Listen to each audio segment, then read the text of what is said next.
Bonjour à tous, bienvenue dans cette vidéo intitulée « Matérialité financière, matérialité d'impact et greenwashing ». Nous allons y parler d'informations financières et extra-financières, et bien sûr de greenwashing. C'est parti! Dans le contexte d'urgence environnementale et sociale, l'information financière est vite apparue comme insuffisante pour exprimer la valeur réelle de l'entreprise. Malgré la fiabilité et la reconnaissance de la comptabilité financière par différents acteurs économiques, elle comporte certaines limites. En effet, un rapporteur financier ne représente pas toutes les ressources d'une entreprise et omet des informations significatives concernant les risques d'opportunité et les enjeux d'une entreprise. Une entreprise évolue dans un environnement complexe et il est nécessaire de prendre en compte une multitude de facteurs pour arriver à une représentation fidèle de la réalité.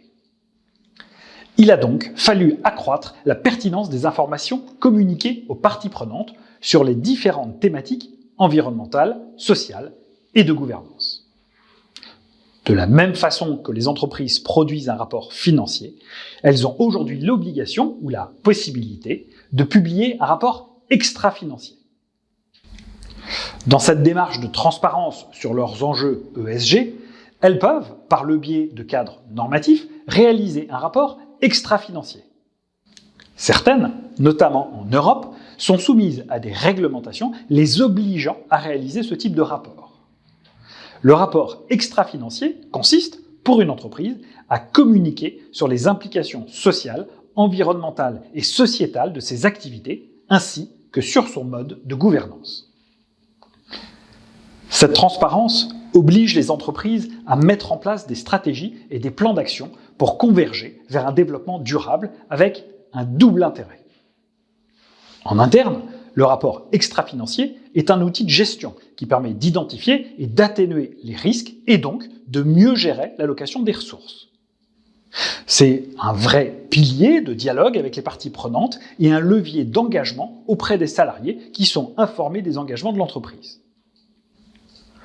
En externe, le rapport extra-financier permet d'améliorer l'image de marque de l'entreprise auprès des consommateurs et de se démarquer face aux organisations concurrentes.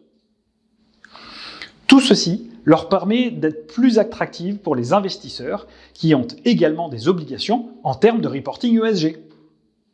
Le rapport extra-financier est donc un levier de performance économique et stratégique. Alors, encore faut-il que les informations rapportées soient pertinentes eu égard à l'activité de l'organisation qui les produit. Sinon, le risque de greenwashing est vraiment important.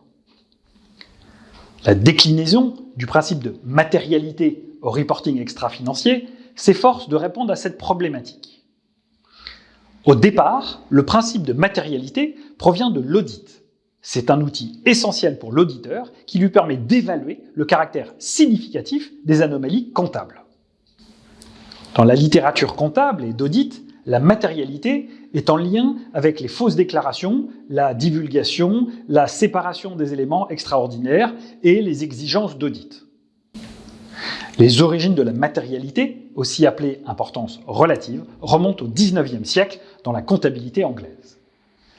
Les premiers articles sur le sujet de la matérialité aux États-Unis apparaissent dans les années 1930. Et depuis, ce concept s'est largement démocratisé et étendu à plusieurs dimensions, à savoir la finance, la comptabilité, le droit et plus récemment aux questions relatives à l'ESG. Alors, on a déjà évoqué le discours prononcé le 29 septembre 2015 devant la City Lloyd's Dinner par Mark Carney, alors gouverneur de la Banque d'Angleterre. Au-delà du concept de tragédie de l'horizon, Mark Carney y définit avec une grande clarté la notion de risque climatique appliquée à la valeur des actifs financiers. Selon lui, les entreprises se trouvent exposées du fait des dérèglements climatiques à 3 types de risques.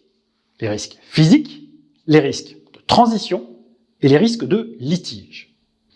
On l'a déjà vu, ce discours aura un retentissement considérable dans le domaine du reporting extra-financier, en particulier son acception anglo-saxonne et les travaux de la Task Force on Climate-Related Disclosures, la fameuse TCFD, qui se concentre sur les effets des dérèglements climatiques sur les risques et la valorisation économique des acteurs financiers.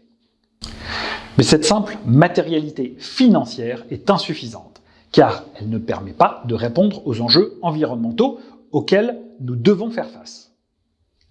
Les organisations mettent en place 2 plans d'action pour faire face aux risques ESG financiers.